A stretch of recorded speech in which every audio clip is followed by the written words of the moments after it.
Good afternoon, everyone. Welcome back to the official YouTube channel of Vanguard Defense Academy. Today, we will continue the same chapter that is known as force. ठीक है, कल हमने force के बारे में बात की थी कि फोर्स क्या होता है. आज हम फोर्स के बारे में कितने टाइप्स की फोर्स होती है और उनके बारे में, उनमें कौन कौन सी फोर्सेज होती है, उनके बारे में भी हम बात करेंगे. ठीक है, तो कल हमने बात की थी कि फोर्स क्या होती है. Interaction between two objects. हमने ये बात की थी कि फोर्स क्या होती है. When the interaction between two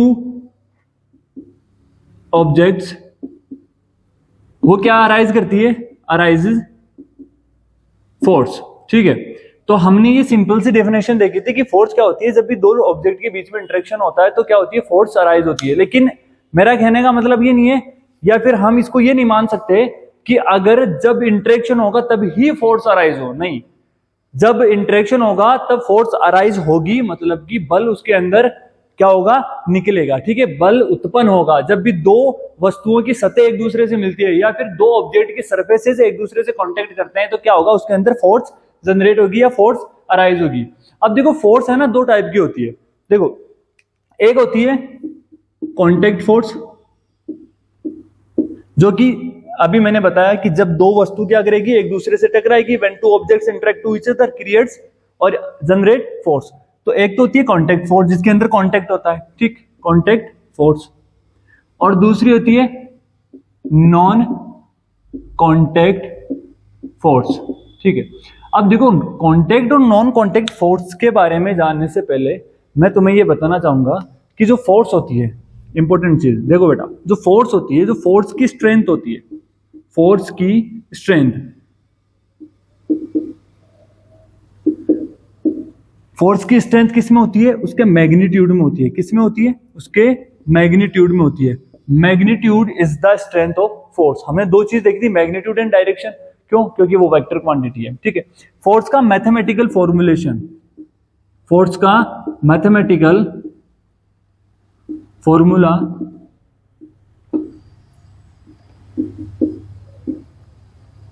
क्या है, F is equal to M A. ठीक है, ये हमने सबने देखा है. इसको अपन सेकंड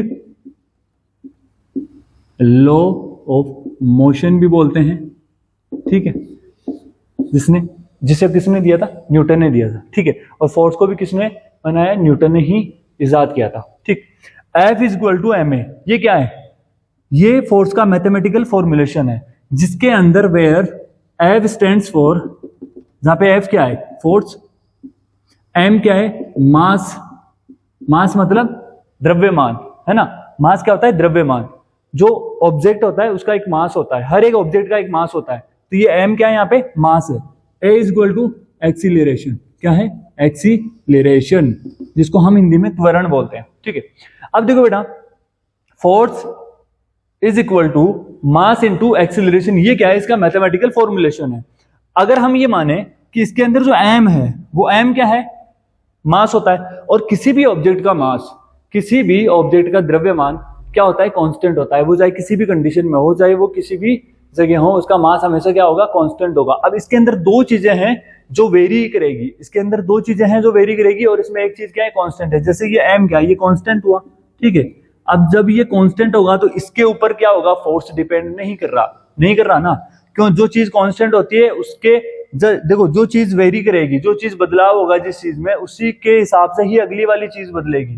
जो इसके सामने क्या है, फोर्स है, वो बदलेगी. लेकिन इसमें क्या है, इसमें कोई बदलाव नहीं होगा. अब इसमें जो बदलाव होने वाली चीज है वो कौन सी है, वो है एक्सीलरेशन. कौन सी है, एक्सीलरेशन. एक्सीलरेशन. अब एक्सीलरेशन में क्या होगा, चेंज होगा. एक्सीलरेशन क्या करेगी, चेंज करेगी. तो क्या होगा, फोर्स में चेंज होगा. तो हम ये बोल सकते हैं force is directly proportional to acceleration. अब देखो बेटा, इसके अंदर फोर्स क्या है, हमने स्टार्टिंग में देखा था, फोर्स क्या है, वेक्टर क्वांटिटी है. ठीक है, एक्सीलरेशन क्या है, वेक्टर क्वांटिटी है. और मास क्या है, स्केलर क्वांटिटी है. जब एक फॉर्मूले के अंदर दो वेक्टर क्वांटिटी आ जाए तो टोटल क्या होगा, उसका वेक्टर क्वांटिटी होगी. क्या होगी, वेक्टर क्वांटिटी। तो इसके अंदर फोर्स क्या है, वेक्टर क्वांटिटी, ये चीज हमने देख ली। देखो फोर्स के अंदर क्या है, डायरेक्शन और मैग्नीट्यूड दोनों का रोल प्ले होता है, एक्सीलरेशन में भी डायरेक्शन प्लस मैग्नीट्यूड दोनों का रोल प्ले होता है। तो ये देखा हमने कि F इक्वल टू m में क्या है, इसका मैथमेटिकल फॉर्मुलेशन है, ठीक है। अब इसकी हम यूनिट निकालेंगे कि फोर्स की यूनिट क्या है। हम सबने सुना है कि फोर्स की यूनिट जो होती है, फोर्स की यूनिट हमने सबने सुना है न्यूटन है, जिसने सुना है सबको पता है न्यूटन है। लेकिन ये न्यूटन आई कैसे, देखो F is equal to M में होता है, ये अभी हमने देखा है, force is equal to mass into acceleration, ठीक है। फोर्स को बराबर में लिखते हैं अपन मास इंटू एक्सीलरेशन, ठीक है। मास को हम क्या लिख सकते हैं, केजी, ठीक, और इंटू एक्सीलरेशन, एक्सीलरेशन को हम क्या लिख सकते हैं, एक्सीलरेशन इज इक्वल टू क्या होता है, एक्सीलरेशन इज इक्वल टू होता है change into velocity upon change into time, यही होता है ना भाई। वेलोसिटी के अंदर टाइम की रिस्पेक्ट में चेंज आना, उसी को क्या बोलते हैं हम, एक्सीलरेशन।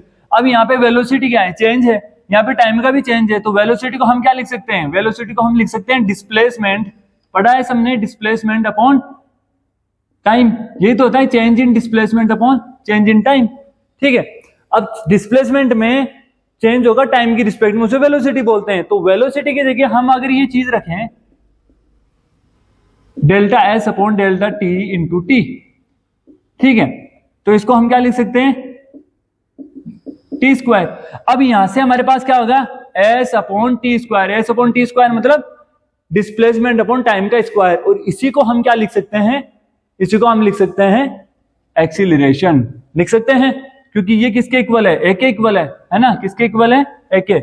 अब देखो यहाँ पे जो डिस्प्लेसमेंट है वो क्या है, डिस्प्लेसमेंट क्या होती है, एक डिस्टेंस ही होती है, नहीं होती, तो डिस्प्लेसमेंट एक डिस्टेंस होती है, तो इसको हम क्या लिख सकते हैं, मीटर, भाई डिस्टेंस की यूनिट क्या होगी, मीटर होती है। और टाइम क्या है, टाइम क्या है, टाइम की यूनिट क्या होती है, सेकंड स्क्वायर। तो यहां से हमारे पास यूनिट क्या निकल के आएगी, F is equal to KG into metre upon second square, क्या लिख के निकल के आई, इसको अच्छे से लिखते हैं, ठीक है। देखो तो यहां पे हमारे पास यूनिट क्या निकल के आई, KG, F is equal to KG into metre upon second square, ये हमारे पास यूनिट निकल के आई, ठीक है। और इसी को न्यूटन जी ने क्या दे दिया नाम, अपना खुद का नाम दे दिया, क्या, न्यूटन, ठीक है, और जिसको हम कैपिटल एन से डिनोट करते हैं, ठीक। तो फोर्स की यूनिट क्या होगी, न्यूटन भी हो सकती है अगर क्वेश्चन के अंदर आ जाए, न्यूटन नहीं दिया हुआ और क्वेश्चन के अंदर ऑप्शंस में दिया हुआ है KG into upon KG into litre upon metre second square आ जाए, केजी अपॉन सेकंड स्क्वायर आ जाए, और साथ के अंदर आ जाए KG into metre upon second square, तो ये भी सही होगा, ठीक है। इसको भी तुम टिक करके आ जाओगे तो ये आंसर तुम्हारा सही होगा। अगर न्यूटन नहीं है तो ये भी लिख सकते हो, ठीक है, ये यूनिट है, ठीक। अब देखो हमने देख लिया यूनिट क्या होती है, अब इसके हम डायमेंशन निकालते हैं, ठीक है। काफी बार ये क्वेश्चन भी पूछा जाता है डायमेंशन से रिलेटेड, फिर हम चर्चा करेंगे किस चीज पे, कि टाइप्स ऑफ मोशन क्या होती है, कांटेक्ट और नॉन कांटेक्ट क्या होती है, वो सारी चीज हम बात करेंगे, ठीक है। अब देखो हम बात करें डायमेंशन की, तो डायमेंशन के अंदर अपन तीन चीज देखते हैं बेटा, M, L and T. M यहां पे क्या है, मास, एल यहां पे क्या है, लेंथ, और टी यहां पे क्या है, टाइम, ठीक है। M stands for mass, L stands for length and T stand for time, ठीक है।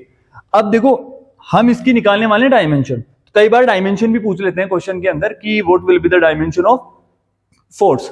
अब देखो बेटा हमारे पास फॉर्मूला था F is equal to M A, ठीक है।